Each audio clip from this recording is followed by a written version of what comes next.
తెలియజేస్తున్నాను అధ్యక్ష. గౌరవ సభ్యులు రాజగోపాల్ రెడ్డి గారు. ధన్యవాదాలు అధ్యక్ష. అధ్యక్ష, గౌరవ ముఖ్యమంత్రి గారు ప్రవేశపెట్టిన తీర్మానానికి ఆమోదం తెలుపుతూ దివంగత మాజీ ప్రధాని మన్మోహన్ సింగ్ గారి ఆత్మకు శాంతి కలగాలని ఆయనకు నివాళులర్పిస్తూ వాళ్ళ కుటుంబానికి ప్రగాఢమైన సంతాపాన్ని వ్యక్తం చేస్తున్నారు అధ్యక్ష. ఈ కాలాతీతమైంది కాబట్టి చాలామంది సభ్యులు మాట్లాడినారు కాబట్టి ఎక్కువ లోతుకు పోకుండా నాకంటే ముందు మాట్లాడిన గౌరవ ముఖ్యమంత్రి గారు మరియు మంత్రివర్యులు ప్రతిపక్ష సభ్యులు డాక్టర్ మన్మోహన్ సింగ్ గారు ప్రధానిగా 10 ఏళ్ల పాటు పారదర్శకంగా దేశాన్ని ఏ విధంగా పరిపాలించారు, ఎంతటి గొప్ప నిర్ణయాలు తీసుకుంటూ దేశ అభివృద్ధి కోసం, ప్రజా సంక్షేమం కోసం, దేశ సమగ్రత కోసం ఏ విధమైన నిర్ణయాలు తీసుకొని వాటి వల్ల ఈ దేశ ప్రజలకు ఆర్థిక సంక్షోభం నుంచి ఏ విధంగా బయటపడ్డ విషయాలు సభ్యులందరూ కూడా ప్రస్తావించారు. కాబట్టి మళ్ళీ ఆ ప్రస్తావనలు పోకుండా కేవలం ఒక్క విషయం అయితే చెప్పగలుగుతా అధ్యక్ష. జీవితంలో అందరికీ రాదేమో అటువంటి అవకాశం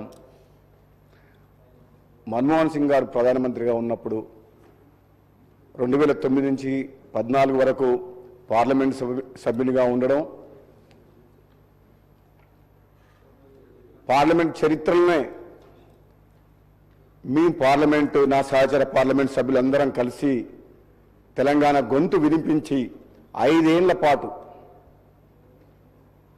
కేంద్ర ప్రభుత్వం ఉన్నా సరే ప్రధానమంత్రి ఎదుటనే ఆయన ముందరనే స్వయంగా సోనియా గాంధీ గారు, ప్రణబ్ ముఖర్జీ ముందరే డైలీ వెళ్ళకపోయి తెలంగాణ గొంతు వినిపించే అవకాశం మాకు దొరకడం అనేది జీవితంలో అదృష్టంగా భావిస్తున్న అధ్యక్ష. నిజంగా ఒక విధంగా చెప్పాలంటే పార్లమెంట్ సభ్యులుగా ఎన్నుకున్న మా భువనగిరి నియోజకవర్గ ప్రజలకు తెలంగాణ ఇచ్చిన ఆ రోజు ప్రధానమంత్రిగా ఉండి తెలంగాణ బిల్లు పాస్ చేయించి తెలంగాణ రాష్ట్ర ప్రజల యొక్క చిరకాల కోరిక నెరవేర్చిన మన్మోహన్ సింగ్ గారు మన మధ్యన లేకపోయినా సరే చరిత్రలో ఎప్పటికి కూడా తన పేరు నిలిచిపోతుంది. మేమందరం కూడా దాన్ని అదృష్టంగా భావిస్తున్నాం అధ్యక్ష.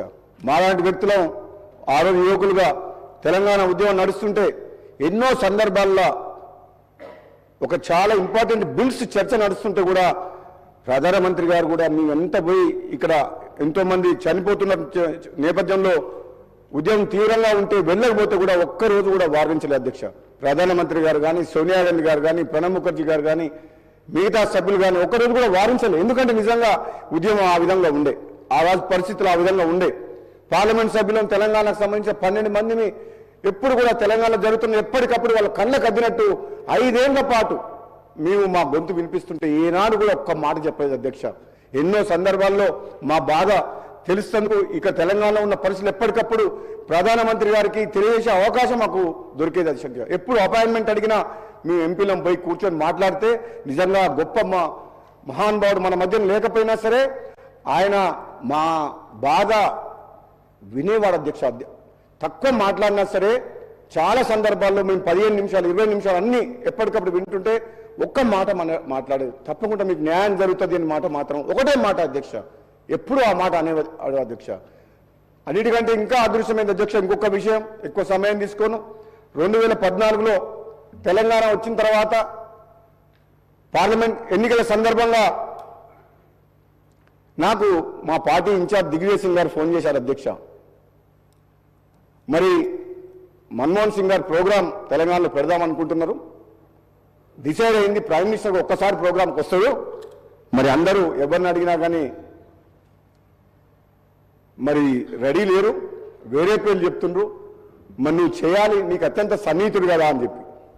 అవును అధ్యక్ష, నిజంగా అన్ని నాకు ఒక గొప్ప అదృష్టంగా భావించి 2014లో 2009లో ఎన్నికల సందర్భంగా సోనియా గాంధీ గారు ఎక్కడైతే వచ్చి సభ పెట్టామో అదే స్థలంలో సెంటిమెంటల్గా మళ్ళీ మన్మోహన్ సింగ్ గారితో దాదాపు 3 లక్షల మంది ప్రజలతోటి ఆయన తెలంగాణ ఇచ్చిన మాట మేము నిలబెట్టుకున్నాం, మాకెంత కష్టమైనా అని చెప్పి ఆ సభ ద్వారా మన్మోహన్ సింగ్ గారు చెప్పిన అధ్యక్ష. నిజంగా మన్మోహన్ సింగ్ గారు అధ్యక్ష ఎందుకో నేను ఓడిపోయిన తర్వాత నన్ను పిలిపించి కూడా మాట్లాడింది అధ్యక్ష. రిజల్ట్ వచ్చిన తర్వాత ఆయన ఫోన్ చేసి తన మనుషుల ద్వారా ఓడిపోయినా అని తెలుసు. ఎందుకంటే ఏకైక ప్రోగ్రాం 2014లో తెలంగాణ వచ్చిన తర్వాత మన్మోహన్ సింగ్ గారు భువనగిరి సభ అధ్యక్ష బ్రహ్మాండంగా ఆ సభ చూసి నాతో మాట అన్నాడు, అధ్యక్ష 10 ఏళ్ల కాలంలో నేను ముఖ్య అతిథిగా ఇంత పెద్ద సభ ఎక్కడ నేను ఉద్దేశించి మాట్లాడలేదు అని చెప్పాయి అనే అధ్యక్ష. కానీ మా అదృష్టం మీరు రావడం ఈ భువనగిరి గడ్డ మీద, ఈ తెలంగాణ గడ్డ మీద తెలంగాణ రాష్ట్రం ఇచ్చిన తర్వాత మొట్టమొదటిసారిగా ప్రైమ్ మినిస్టర్ హోదాలో మీరు ఇక్కడ రావడం మాకు అదృష్టంగా భావిస్తున్నామని చెప్పి ఎప్పటికి కూడా జీవితాంతం గుర్తుపెట్టుకునే క్షణాలు అధ్యక్ష. నిజంగా ఎమోషనల్గా ఈ ఒక్క మాట చెప్పదు అధ్యక్ష, మన్మోహన్ సింగ్ గారు ఎప్పుడు కూడా పట్టించుకోవట్లేదు అని చెప్పి అనుకునేటోళ్ళు చాలా మంది అధ్యక్ష. తప్పు అధ్యక్ష. ఆయనకు మా బాధ అంటే ఎంత ఫాస్ట్గా ఒక విషయం గురించి ఎప్పుడన్నా అతని దగ్గరికి పోయి పార్లమెంట్లో ఎప్పుడంటే అప్పుడు అపాయింట్మెంట్ ఇచ్చాడు అధ్యక్ష మా సభ్యులకు.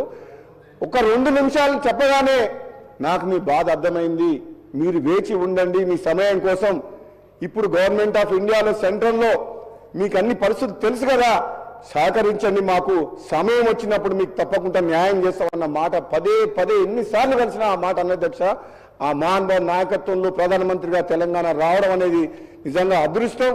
ముఖ్యమంత్రి గారు ఆలోచన ఏదైతుందో మొట్టమొదటిగా తన స్టాచ్యూ ఒకటి చాలా పెద్ద పార్క్ లాంటిది ఏదైనా మంచి స్టాచ్యూ కూడా కాదు, ముఖ్యమంత్రి గారికి నా అభిప్రాయం మాత్రం వ్యక్తం చేస్తున్నా, మంచి ఒక పార్క్ టైప్ ఒక ప్రైమ్ మినిస్టర్ గారి పేరు మీద మన్మోహన్ సింగ్ గారిని నెలకొల్పాలని చెప్పి తెలంగాణ ప్రజలు ఎప్పుడు కూడా మన్మోహన్ సింగ్ గారు సేవలు చేసిన వాళ్ళు మర్చిపోకుండా మిగతా మన సభ్యురాలు ఇప్పుడే సబితా ఇంద్రారెడ్డి గారు చెప్పిన స్కిల్ డెవలప్మెంట్ యూనివర్సిటీ అటువంటిది కూడా పేరు పెట్టాలని చెప్పి తెలియజేస్తూ నాకు అవకాశం ఇచ్చినందుకు ధన్యవాదాలు అధ్యక్ష. Thank you.